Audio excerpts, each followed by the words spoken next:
Esses foram alguns dos resultados que tive vendendo canais do YouTube. Isso mesmo, uma forma de ganhar dinheiro que pouquíssimas pessoas conhecem. Se quiser saber mais sobre, clica no primeiro link da descrição e saiba mais. Então o Rebbe falou assim pra ele, e talvez eu modifiquei um pouco as palavras. O Rebbe falou pra ele, não como você vai acreditar na humanidade, mas o Rebbe falou assim, como você pode acreditar na humanidade sem Deus depois do Holocausto?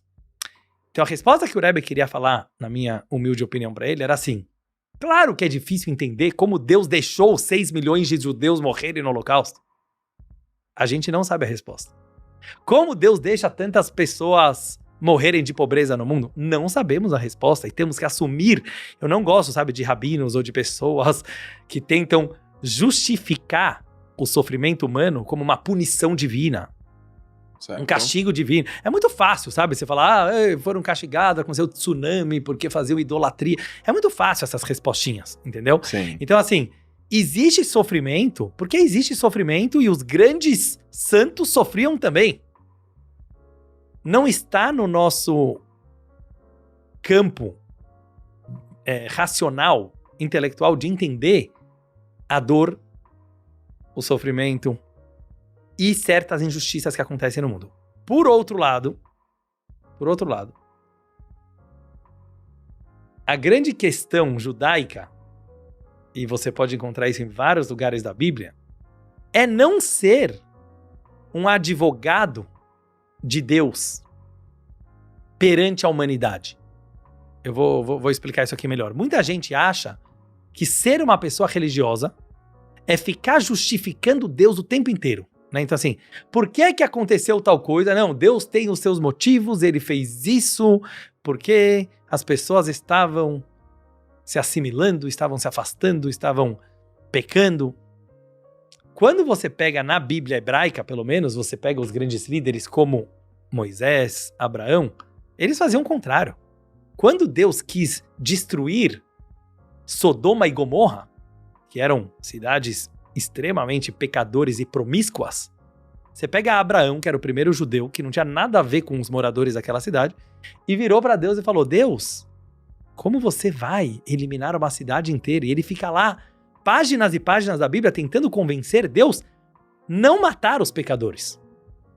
Mas ele não foi aquele fiscalzinho de Deus, sabe? Ó, Deus, dedo duro, sabe? Ó, tem gente pecando aqui na terra. Então hoje em dia a gente vê que muita gente se acha porta-voz de Deus aqui na terra, Sim. Moralistas, de querer falar qual é a vontade de Deus, qual não é, e tá acontecendo isso na tua vida porque você não tá seguindo Deus. Moisés também, quando Deus queria eliminar o povo judeu, depois do bezerro de ouro lá, que eles fizeram um grande pecado, Moisés fez de tudo para salvar o povo judeu e conseguiu. Uhum. Onde eu tô querendo falar? Deus quer que nós sejamos humanos, mais do que divinos. Deus quer que os verdadeiros líderes defendam a humanidade. Isso é bom. Entendeu? Então, assim, quando você olha que um rabino, ou um líder espiritual, ou qualquer um de nós, precisamos, em primeiro lugar, ter uma empatia com o ser humano. É isso que Deus espera de nós. Você vê na história de Jó, que é um livro muito interessante, a história de Jó, que ele tinha tudo de bom, um homem rico, próspero, e aí ele perdeu tudo. E aí alguns amigos vieram para ele e começaram a dar uma dura. Ah, Jó, você deve ter perdido tudo porque você perdeu a fé em Deus, porque você se tornou um pecador. E Deus não gostou desses moralistas. Aí veio depois, no final, um último amigo dele, que se colocou ao lado de Jó. E falou, não, a gente não entende os caminhos do eterno. A gente não entende os caminhos de Deus.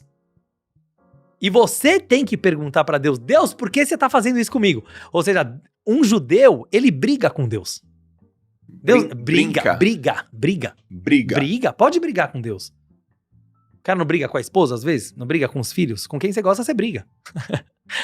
Entendeu? Tem que saber brigar. Tem que saber brigar. Então esse respeito para Deus, essa reverência, que afasta ele completamente da nossa realidade, como se a gente não pudesse ter um relacionamento com ele, porque Deus nos livre falar isso de Deus, entendeu? Acaba levando Deus para um patamar que a gente nem conhece mais ele. Então Deus não quer isso, ele quer que a gente possa brigar com ele, não que você vai ter uma resposta imediata, mas a própria sensação de você poder chegar de manhã na reza, que é a meditação judaica, e você falar, Deus, por que isso está acontecendo na minha vida? A resposta vai vir, mas tem que saber brigar. Saber brigar, vamos pegar um casal. O que quer dizer saber brigar? Não xingar, não desrespeitar, não explodir, não jogar tudo no... Mas saber brigar é muito mais difícil